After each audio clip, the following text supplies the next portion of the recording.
तो आज हम पढ़ेंगे फूड सिक्योरिटी के बारे में।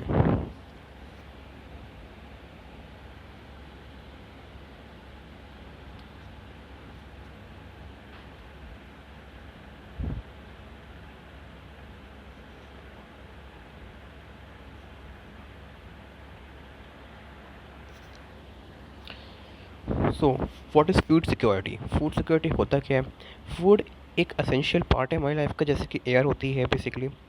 सो फूड सिक्योरिटी का मतलब होता है कि availability of food to all.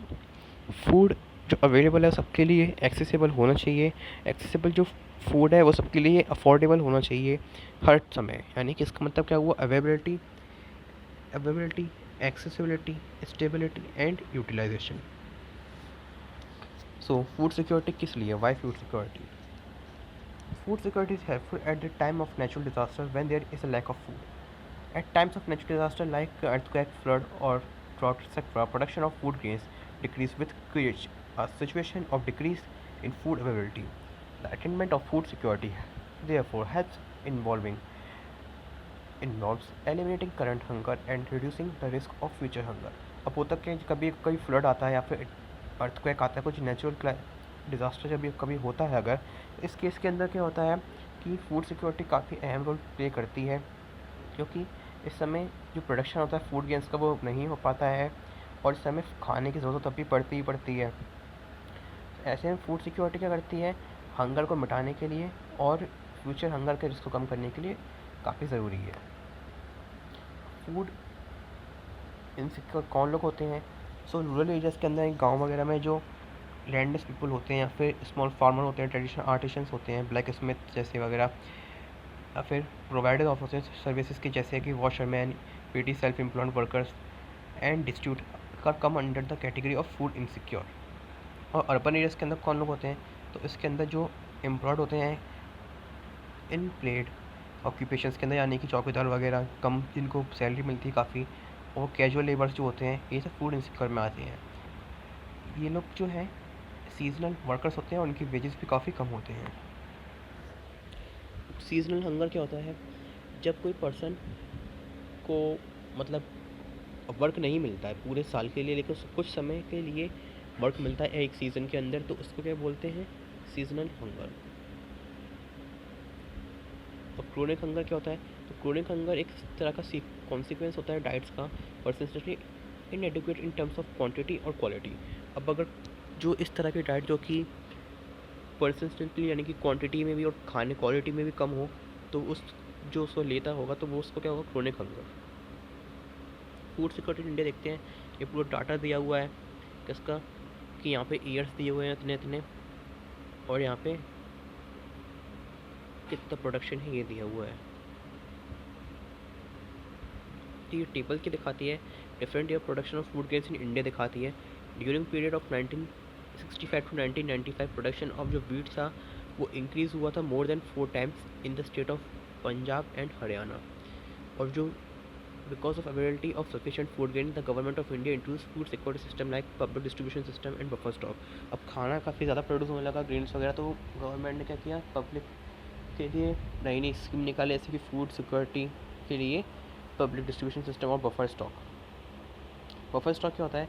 तो जो फार्मर्स होते हैं वो अपने फूड ग्रेन्स को सेल करते हैं मिनिमम सप्लाई प्राइस के ऊपर, यानी कि एमएसपी के ऊपर, जो कि प्री अनाउंस्ड प्राइस होता है बाय द गवर्नमेंट। इससे कम पे कोई नहीं कर सकता उनको फूड ग्रेन्स को। तो ये जो फूड ग्रेन होता है इनको स्टोर किया जाता है वेयर हाउसेस के अंदर बाया फूड कॉर्पोरेशन ऑफ इंडिया। तो इसी स्टॉक में बोलते हैं बफर स्टॉक। और पब्लिक डिस्ट्रीब्यूशन सिस्टम पीडीएस क्या होता है? तो इस तरह का सिस्टम होता है जिसके अंदर फूड ग्रेन्स जो होती हैं वो प्रोवाइड कराई जाती हैं by the food corporation of India to the poor section of the society, एक एट सब्सिडाइज्ड रेट, यानी कि एक कम रेट के ऊपर। और इस प्रोग्राम को लॉन्च किया गया था 1992 के अंदर, और जिसके अंदर 1700 बैकवर्ड ब्लॉक्स जो कंट्री के हैं उनको खाना दिया जाता है। ये फूड सिक्योरिटी प्रोग्राम है। अब रोल क्या होता है कॉर्पोरेटिव्स का फूड सिक्योरिटी के अंदर? तो वो देखते हैं। जो कॉर्पोरेटिव्स होते हैं यानी कि बड़े बड़े कंपनीज वगैरह होती हैं, वो फेयर प्राइस शॉप्स चलाती हैं जहाँ पे फूड ग्रेन्स को एक कॉन्सेशनल रेट के ऊपर बेचा जा सके, एक सही रेट पर बेचा जा सके। जो अकेडमी ऑफ डेवलपमेंट साइंसेज है, एक इस तरह की ऑर्गेनाइजेशन है जो कि ट्रेनिंग एंड कैपेसिटी के ऊपर वर्क करती है और building programmes on food security for NGOs in Maharashtra. It facilities network of NGO for setting up banks of grains. तो ये क्या करती है, जो एनजीओ का नेटवर्क होता है उनके लिए ग्रेन्स के बैंक बनाने का काम करता, इन सबको सेटअप करने का काम होता है. और ये एक सक्सेसफुल फूड सिक्योरिटी इंटरवेंशन है इंडिया के अंदर. और इन तमिलनाडु 94% जो है 94% फेयर प्राइस शॉप जो हैं वो रन कराई जाती हैं किसके द्वारा, बाय द कॉर्पोरेटिव्स.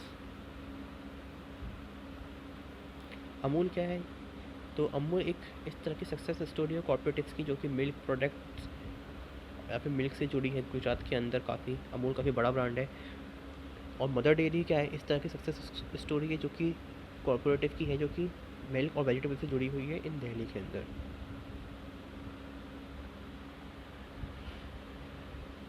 देन हमारे पास अब आता है contributions of farm sector and scientific techniques in ensuring food security.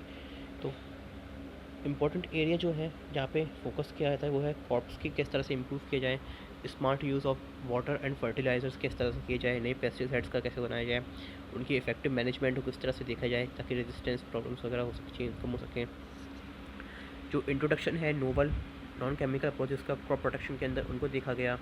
Then protection of post harvest losses, जो हार्वेस्ट के बाद लॉसेस ना हों.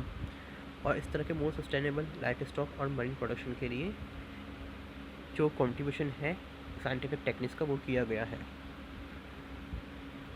मनरेगा का देखते हैं. So the Mahatma Gandhi national rural employment guarantee act, इसको क्या बोलते हैं, मनरेगा. इसको जो है Mahatma Gandhi national rural employment guarantee scheme के द्वारा भी जाना जाता है. ये जो है कि इंडियन लेगिस्लेशन एनेक्टेड है, जो कि 25 अगस्त 2005 के अंदर एक्ट किया गया था. मनरेगा एक लीगल गारंटी प्रोवाइड करता है ऑफ 100 डेज़ की of employment in every financial years to adult members in any rural household willing to do public work related unskilled manual work at statutory minimum wage. अब क्या होता है, जो लोग गाँव वगैरह में काम नहीं मिलता है तो उनको मिनिमम 100 डेज़ के लिए काम कराने का ये स्कीम है. ये कहाँ पे जो अनस्किल्ड वर्कर्स होते हैं उनको काम देने की स्कीम है basically. The ministry of rural development MRD जो है ऑफ इंडिया की, वो क्या करती है, is monitoring the entire implementation of this scheme association with state governments. State government के साथ MRD एसोसिएट करके इसको देखती है कि स्कीम ढंग से हर जगह अप्लाई हो रही है देश के अंदर कि नहीं हो रही है, ये सब.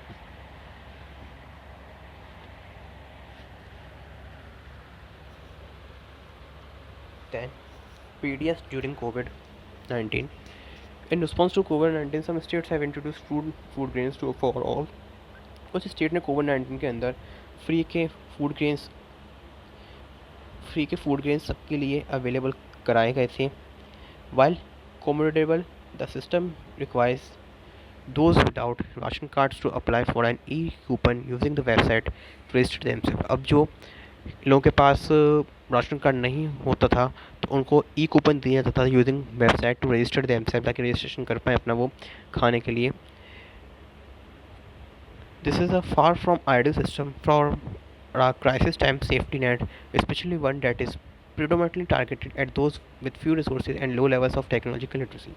अब ये काफ़ी मुश्किल का समय था जाकि उन लोगों के लिए जिनको टेक्नोलॉजी की ज़्यादा नॉलेज नहीं है कि वेबसाइट वगैरह किस तरह यूज़ करी जाए, क्या करा जाए, या फिर जिनकी रिसोर्सेज वगैरह काफ़ी कम है, गरीब लोग वगैरह जो भी थे. जो करंट क्राइसिस हाईलाइट्स हैं many such inefficiency in delivery of India welfare programmes. अब कुछ प्रैक्टिस क्वेश्चन देखते हैं.